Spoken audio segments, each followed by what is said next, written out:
मैं पिछले 1 साल से एक लड़के के साथ रिलेशनशिप में हूँ। हम दोनों के बीच काफी अच्छी बनती है, लेकिन शादी करने पर वह अक्सर मना करने लगता है।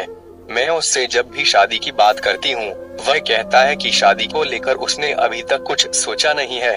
हालांकि वह बार बार फिजिकल रिलेशन बनाने को लेकर जिद करता है, लेकिन मैं उसको इस डर से मना कर देती हूँ कि पता नहीं शादी करेगा भी या नहीं। मैं अपने बॉयफ्रेंड प्रेम की वजह से बहुत परेशान रहने लगी हूँ। मैं पढ़ाई में भी ध्यान नहीं लगा पा रही हूँ। मेरी स्थिति यह है कि मेरे लिए अब शादी के रिश्ते भी आने लगे हैं। मैं उसे जब भी अपनी शादी के बारे में बताती हूँ, तो इस पर वह मुझे किसी दूसरे इंसान से शादी करने की सलाह देता है। मैं उसे बहुत डांटती हूँ, उसे किसी भी कीमत पर खोना नहीं चाहती। इस बात को अब 4 महीने बीत चुके हैं। मुझे समझ नहीं आ रहा मैं क्या करूँ। रिलेशनशिप काउंसलर नूपुर सिंह कहती हैं कि रोमांटिक रिश्ते में आने के बाद एक महिला के लिए शादी की इच्छा रखना बहुत आम बात है। हालांकि शादी जैसे पवित्र बंधन में बंधने के लिए बहुत जरूरी है कि इसमें दोनों साथी की रजामंदी शामिल हो। लेकिन लंबे समय तक रिश्ते में रहते हुए अगर एक साथी शादी करने से विरोध करता है, तो हो सकता है कि आपके रिलेशन में कोई समस्या हो। ऐसी सिचुएशन में न केवल आप दोनों को खुलकर बात करने की जरूरत है, बल्कि आपको अपने बॉयफ्रेंड के इरादों को भी परखना होगा। मेरी कहानी, मुझे उस आदमी से प्यार हो गया जिसकी पत्नी का चक्कर मेरे पति के साथ चल रहा था। क्या आप सही इंसान के साथ हैं? सबसे पहले तो आप जिस दौर से गुजर रही हैं, उसमें आपको मानसिक रूप से शांत रहने की जरूरत है। शादी जिंदगी का बहुत बड़ा फैसला है, जिसमें बिल्कुल भी जल्दबाजी नहीं की जा सकती है। रिलेशन में हम सभी कभी कभार ऐसी सिचुएशन का सामना करते हैं जब वर्क प्रेशर या अन्य किसी जिम्मेदारी की वजह से हमारा साथी किसी रिश्ते में बंधने को तैयार नहीं होता है। ऐसे में आपको अपने पार्टनर के लिए सपोर्टिव होना चाहिए। लेकिन अगर आपका पार्टनर बेवजह ही इस रिश्ते को इग्नोर कर रहा है, तो आप यह पता लगाने की कोशिश करें कि आप सही व्यक्ति के साथ हैं या नहीं। सेक्सुअली नहीं, इमोशनली जुड़ना जरूरी। आपकी बातों से मुझे समझ आ रहा है कि आप किसी भी सामाजिक प्रतिबद्धता से पहले अपने साथी के साथ किसी तरह का कोई शारीरिक संबंध नहीं रखना चाहती। ऐसे में आपके पार्टनर को आपकी भावनाओं का सम्मान करने की आवश्यकता है। हम मानते हैं कि किसी भी रिश्ते को आगे बढ़ाने के लिए प्यार, अफेक्शन और अंतरंगता तीनों ही चीज बहुत मायने रखती हैं। लेकिन एक दूसरे संग सेक्सुअली कनेक्ट करने से पहले आप दोनों को इमोशनली जुड़ना बहुत जरूरी है।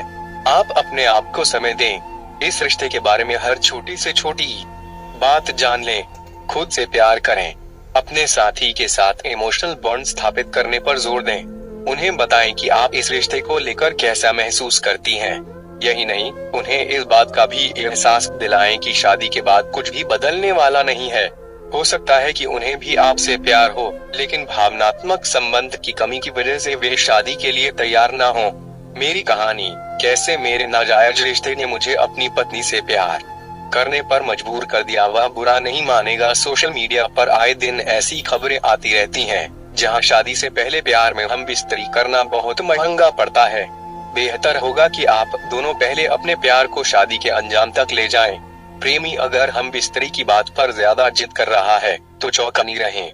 सच्चा प्यार करने वाला साथी हमेशा अपने पार्टनर के जज्बातों का ख्याल रखता है। अगर वह आपको प्यार करते हैं, तो आपके मना करने का उन्हें बिल्कुल भी बुरा नहीं लगेगा। वह न आपकी बात को समझेंगे, बल्कि अपने रिश्ते पर भी ध्यान देंगे। एक टापू था जहां सारी भावनाएं, फीलिंग्स रहा करती थी। एक दिन सभी भावनाओं को पता चला कि वह टापू डूबने वाला है। सबने अपने बचाव के लिए नाव का निर्माण किया और वह टापू छोड़कर जाने लगे। लेकिन प्रेम वहीं रहा। प्रेम आखिरी संभव क्षण तक उस टापू में रुका रहा। लेकिन जब उसे लगने लगा कि अब टापू पूरी तरह से डूबने के कगार पर है और अब वहां रुकने का कोई औचित्य नहीं है, तो वे वहां से निकलने के लिए सहायता खोजने लगा। उसी समय उसकी दृष्टि समृद्धि पर पड़ी, जो एक बड़ी नाव में वहां से गुजर रही थी। प्रेम ने उसे पुकारा और पूछा, समृद्धि, क्या तुम मुझे अपने साथ अपनी नाव में ले चलोगी? समृद्धि ने उत्तर दिया, नहीं प्रेम, मैं तुम्हें अपनी नाव में नहीं ले जा सकती।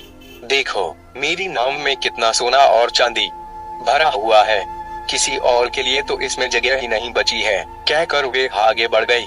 कुछ देर बाद प्रेम को दम्भ अपनी बहुत ही सुंदर नाव में वहां से गुजरती हुई दिखाई पड़ी। उसने उसे रोककर अनुनय भरे शब्दों में कहा, दम्भ, कृपा करके मुझे अपने साथ ले चलो। उसकी बात सुन दम्भ तपाक से बोली, अरे नहीं, तुम तो पूरे भीग चुके हो। तुम्हारे मेरी नाव में आने से मेरी सुंदर नाव खराब हो जाएगी। फिर वह अपनी आंखें फेर कर आगे बढ़ गई। उदासी भी निकट ही थी। प्रेम ने उससे पूछा तो उसे उत्तर मिला, ओह प्रेम, मैं बहुत उदास हूँ और इस समय अकेले रहना चाहती हूँ। ठीक उसी समय खुशी भी वहाँ से गुजर रही थी, लेकिन वे इतनी खुश थी कि उसने प्रेम की पुकार सुनी ही नहीं और आगे निकल गई। अब प्रेम को लगने लगा कि वे इस द्वीप के साथ ही डूब जाएगा और वह अपने अंतिम क्षण की प्रतीक्षा करने लगा। तभी एक गंभीर स्वर उसके कानों में पड़ा, आओ प्रेम, मेरे साथ आओ, मैं तुम्हें ले चलता हूँ। यह सुनकर प्रेम खुशी खुशी उस नाव में बैठ गया। उसने ये तक नहीं पूछा कि वे कहाँ जा रहे हैं और उसे ले जाने वाला कौन है। सूखी धरती पर पहुंचने के बाद उस गंभीर आवाज ने प्रेम को वहां छोड़ दिया और अपने रास्ते पर चला गया। कुछ देर राहत की सांस लेने के बाद प्रेम को ये एहसास हुआ कि जिसकी सहायता से उसकी जान बच पाई है, उसके बारे में उसे ये तक पता नहीं कि वह कौन है। वह ज्ञान के पास गया और उसने पूछा कि उसे बचाने वाला कौन था। ज्ञान ने उसे बताया कि वह समय था। समय भला उसने मुझे क्यों बचाया, प्रेम ने हैरत में पूछा। ज्ञान मुस्कुराया और बोला, क्योंकि समय ही प्रेम का मूल्य समझ सकता है। बस इतनी सी थी यह कहानी। आज की कहानी पूरी हुई। मिलते अगली नई कहानी में, तब तक बाय बाय। आप अपने चैनल पर नए हैं तो चैनल को सब्सक्राइब करें। धन्यवाद।